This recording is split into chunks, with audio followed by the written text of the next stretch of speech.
Final Destination 5. Now, let me just go right off the bat and say that I had very low expectations for this movie. Really, mostly because they lied to us. They said that the fourth one, The Final Destination, was gonna be The Final Destination. They lied. They pretty much just said, no, we're gonna make another one. We're gonna make a fifth one. So, me being a big fan of the series, really mostly the first two, I just decided to go see it. Because I'm still a fan, despite the anger I pretty much went through, and disappointment, and just feeling of knowing that they made a fifth one. But I just decided to see it anyway. Little did I know, I was going to be genuinely surprised by how this movie was partaken. This movie really was okay. It definitely was the most okay movie I've ever seen. I mean, they focused a lot more on the deaths rather than the story itself, because hell, just 5 movies with the exact same story. A kid sees a premonition that they're all gonna die, they escape and end up dying one by one later. That's pretty much the entire story of the last 4 movies, so why explain the story again in the fifth one? Now, it definitely was okay. But what made it funny for me was that knowing that they even knew that we didn't care about the characters, we didn't care about the story, we just wanted to see people die. We just wanted to see people die. They went into the premonition not 15 minutes into the movie. I found this hilarious because in the last couple of movies, they went on in a pretty, nice build up. Little signs here and there.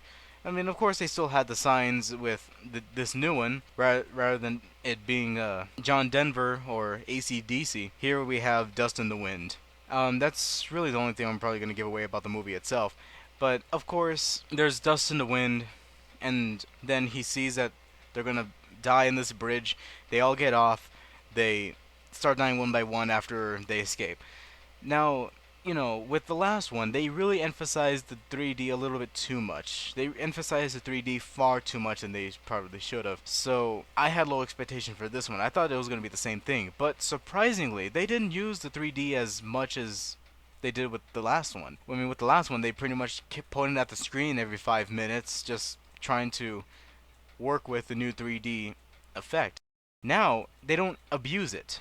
They don't abuse the 3D that much. They actually use it a very acceptable amount, which I like, which I respect that. Though there were a lot of parts where they would just point at something at the screen just to say, hey, you're watching a 3D movie, but other than that, they really didn't use it all that much, at least not as much as the last one. Now with this one, the deaths were really, really inventive, and I even have to say, I mean, with the last ones, I didn't really cringe that much, but with this one, I cringed a lot. There were some scenes that even I kind of cringed at because I understood some of the pain that they went through. Not as severe, but some of the pain that they went through. So I kind of cringed. And the deaths were really inventive, really out there, and they weren't predictable. That's what I liked. It wasn't predictable. When you see one thing happen, you're wondering what's going to happen next, and then you try to assume that something's going to happen next, but something completely different just jumps at you and just surprises you, but with how they die. And that's really, really surprising for me, because when I saw the trailer, I saw the needle on the gymnast beam. I see the guy with the acupuncture needles and then falling flat on his face. I saw the guy on the construction site fall into a bed of spikes like in Mortal Kombat, and I pretty much assumed that's how they're gonna die, and that's how they're gonna die, that's how they're gonna die. And I was really, actually really surprised, and I enjoyed it. I really actually enjoyed it. When I saw one thing happen, I was actually like, wow, this is amazing. I didn't expect this to happen. I, you know, and with a lot of movies, I just keep a blank expression, being all like, meh, throughout the whole movie. But with this movie, I was practically jumping out of my seat and clapping and just like laughing and being all like, "Whoa, man! I didn't expect that." It's just that kind of thing that you want in a movie, and I really did like that. I mean, the movie itself wasn't that good, mostly because that they're just rehashing the same story just so they can make an excuse to, to just kill people. And I have no problem with that. I mean, I love seeing people get killed in movies. They even kind of made me afraid to go outside because this series made me realize on how easily I can just die. And the ending itself really, really, really surprised me. It almost kind of pissed me off because I didn't particularly want it to happen. I really didn't want to have the ending as it was, but it definitely was a good twist, and I do respect what they're trying to go with that. It wasn't the kind of ending I was expecting, but it was a good way to end the series, and I definitely hope that they end the series. That's really all I have to say about this movie, and I definitely do recommend it.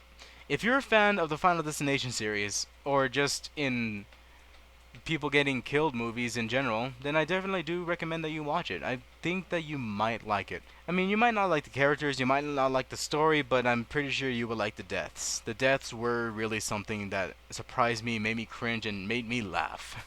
So I rate this movie about a 5 out of 10. It's not that good, the story isn't good, the characters are really not that good, especially the guy with the big bug eyes and the even more pussified Tom Cruise, but I digress. It was a okay movie, but the death scenes were definitely something that I didn't expect at all. So, with that said, I leave you with this information, and I definitely do recommend it for anyone who's a fan of this series or this genre.